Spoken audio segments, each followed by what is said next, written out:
नमस्कार दोस्तों, मैं डॉक्टर रित शुक्ला प्राइवी आईवीएफ कानपुर में एम्ब्रियोलॉजिस्ट हूँ। आज फिर से एक बड़े कॉमन टॉपिक के बारे में बात करेंगे हम लोग। बेसिकली ये देखा गया है कि आजकल फ्रोजन एम्ब्रियो साइकिल्स काफ़ी बढ़ गई हैं। मतलब जो भी हम लोग महिला के अंदर से अंडे निकालते हैं, हस्बैंड के स्पर्म लेते हैं और उनको मिला करके एक आईवीएफ द्वारा एम्ब्रियो बनाते हैं, तो हम लोग जनरली फ्रेश ट्रांसफ़र, मतलब जो तुरंत बने हुए एम्ब्रियो है उनको ट्रांसफ़र करना अवॉइड करते हैं, मना करते हैं कि उसको फ्रीज करके रख लो, बाद में ट्रांसफ़र करेंगे। तो इससे क्या फ़ायदा होता है? इमेजिन करो, अगर आपको आईवीएफ साइकिल के लिए जाना है, आपको टेस्ट ट्यूब बेबी का इलाज कराने के लिए जाना है, तो आपको महीने के दूसरे या तीसरे दिन से इंजेक्शंस लगना चालू होते हैं। कभी कभी पहले भी होते हैं, वो डिपेंड करता है, बट ज़्यादातर लोगों को शॉर्ट प्रोटोकॉल यानी कि महीने के दूसरे या तीसरे दिन से इंजेक्शन लगना चालू होते हैं। अब ये इंजेक्शंस किसके हैं? हार्मोन्स के इंजेक्शन है। इन इंजेक्शंस का फंक्शन क्या है, इनका क्या काम है? ये इंजेक्शंस आपके अंडाशय ओवरी पे एक्ट करते हैं, जहाँ पर जितने भी फॉलिकल्स आपके होंगे उनके साइज को बढ़ाने में और उनके नंबर को रिटेन करने में उस पे हेल्प करते हैं। मतलब धीरे धीरे अगर देखो तो डे 2 से लेकर के डे 10, 11, 12 तक आपके ओवरी का साइज, नंबर ऑफ फॉलिकल्स, उनके फॉलिकल्स का साइज बढ़ता है। तो अब इन इंजेक्शंस को पता तो है नहीं कि हमको कहाँ जाके खाली अंडाशय पे काम करना है। तो ये इंजेक्शन जो 10-12 दिन से आपको लग रहे हैं, ये आपके पूरे शरीर में इफ़ेक्ट डालते हैं। तो कोई भी दवाई होती है उसका इफ़ेक्ट भी होता है और साइड इफ़ेक्ट भी होता है। तो अब इन इंजेक्शन का इफ़ेक्ट ओवरीज के साथ साथ में यूट्रस भी पड़ेगा, फेलोपियन ट्यूब पे भी पड़ेगा, बॉडी के बाकी हिस्सों में भी पड़ेगा। तो अभी हमारा पर्पस क्या है? हमको अच्छी से अच्छी क्वालिटी के अंडों को निकालना है। तो इसके लिए हमने ये स्टिमुलेशन जो प्रोटोकॉल दिया आपको, तो हार्मोन के इंजेक्शन लगा के हमने आपका ओवम पिकअप यानी अंडे निकालने का ऑपरेशन कर लिया। अंडे निकल के हमारे पास आ गए, हस्बैंड का स्पर्म हमारे पास आ गया, हमने उसको एम्ब्रियो बनाने के प्रोसेस में लगा दिया। अब जनरली क्या तीसरे दिन ट्रांसफ़र करते हैं या 5वें दिन ट्रांसफ़र करते हैं, तो इंजेक्शंस आपको उसके 4-5 दिन पहले तक लग रहे थे, जिनका असर 4-5 दिन में ख़त्म नहीं होगा। उसको ख़त्म होने के लिए 1 या 2 महीने लग सकते हैं। अब इसके लिए हम लोग क्या करते हैं, अगर डे 5 या डे 3 के जो भी एम्ब्रियो हमारे पास बने हैं उनको हम लोग फ्रीज करके रख लेते हैं लिक्विड नाइट्रोजन पर -196 डिग्री सेंटीग्रेड पर। नॉर्मली हम इसको 5 साल तक के लिए फ्रीज करके रख, इन एम्ब्रियो को कुछ नहीं होगा।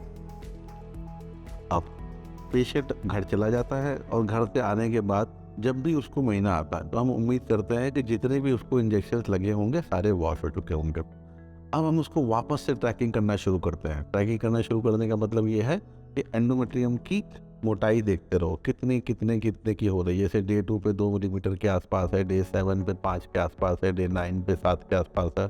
ऐसे होते होते जनरली जो हम लोग को बेस्ट एंडोमेट्रियम चाहिए होती है वो 8.5 से 10.5 मिलीमीटर के आसपास हो। वो इंडिविजुअली आईवीएफ कंसल्टेंट ज़्यादा अच्छे से एनालाइज कर पाता है, इसीलिए सीक्वेंशियल अल्ट्रासाउंड की ज़रूरत इनको पड़ती है, ट्रांसवैगिनल सोनोग्राफी की पड़ती है ज़रूरत। जब आपके एंडोमेट्रियम बेस्ट हो तो उसके पहले हम लोग को सीरम प्रोजेस्टेरॉन कराना है। सीरम प्रोजेस्टेरॉन की वैल्यू अगर 0.2 से कम आती है तो इसका मतलब आप अब ट्रांसफ़र के लिए रेडी हो। अब आपको हम लोग डे 3 का एम्ब्रियो है या डे 5 का एम्ब्रियो है उसके हिसाब से तैयार करना शुरू कर देते हैं, आपके एंडोमेट्रियल ट्रैकिंग शुरू कर देते हैं और साथ ही साथ कुछ दवाइयाँ या इंजेक्शन शुरू कर देते हैं ताकि जब हम एम्ब्रियो ट्रांसफ़र करें वो एकदम ऑप्टिमम स्टेज में हो और वो इम्प्लांटेशन को बढ़ा दें। जिस दिन हमको ट्रांसफ़र करना है उसके दिन सुबह सुबह हमने उन एम्ब्रियोज़ को जो फ्रीज किया था उनको थॉ किया, मतलब धोया, और उनको वापस से कल्चर में लगा दिया। 2, 3, 4 घंटे कल्चर करने के बाद जब पेशेंट को ओटी में बुलाते हैं और उसको आराम से एम्ब्रियो ट्रांसफ़र के प्रोसीजर के लिए प्रोसीड करते हैं। ठीक है, तो इसमें हमको फ़ायदा क्या हुआ फ्रीज करके वापस डालने में?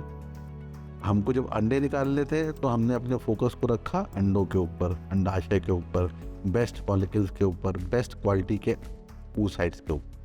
जब हमको ट्रांसफ़र करना है तो हमने अपना फोकस रखा यूट्रस के ऊपर, बच्चेदानी के ऊपर, उसकी एंडोमेट्रियम के ऊपर, एंडोमेट्रियम की थिकनेस के ऊपर।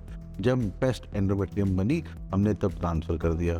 तो स्टिमुलेशन के इंजेक्शन से हमारा ट्रांसफ़र कोई इफेक्ट नहीं होता है, ठीक है, बल्कि हाँ, फ्रोजन एम्ब्रियो ट्रांसफ़र करने से सफलता के चांसेस ज़्यादा होते हैं। इसलिए आजकल आप देखते होंगे आईवीएफ सेंटर्स में प्रैक्टिस एफईटी यानी फ्रोजन एम्ब्रियो ट्रांसफर की प्रैक्टिस बढ़ गई है अगर हम लोग सेल्फ आईवीएफ करते हैं, मतलब उसी पेशेंट से हमने अंडे लिए हैं जिस पेशेंट में हमको ट्रांसफर कर।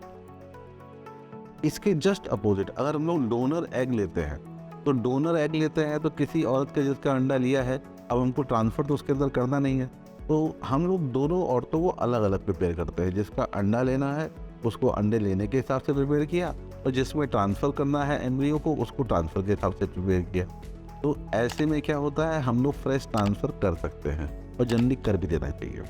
बट सेल्फ आईवीएफ के केस में जब हम सेल्फ आईवीएफ प्लान कर रहे हों, तो मेरे ख्याल से मैं अगर अपने सेंटर की बात करूं तो 99% हम लोग फ्रेश ट्रांसफ़र नहीं करते हैं, फ्रोजन एम्ब्रियो ट्रांसफ़र ही करते हैं।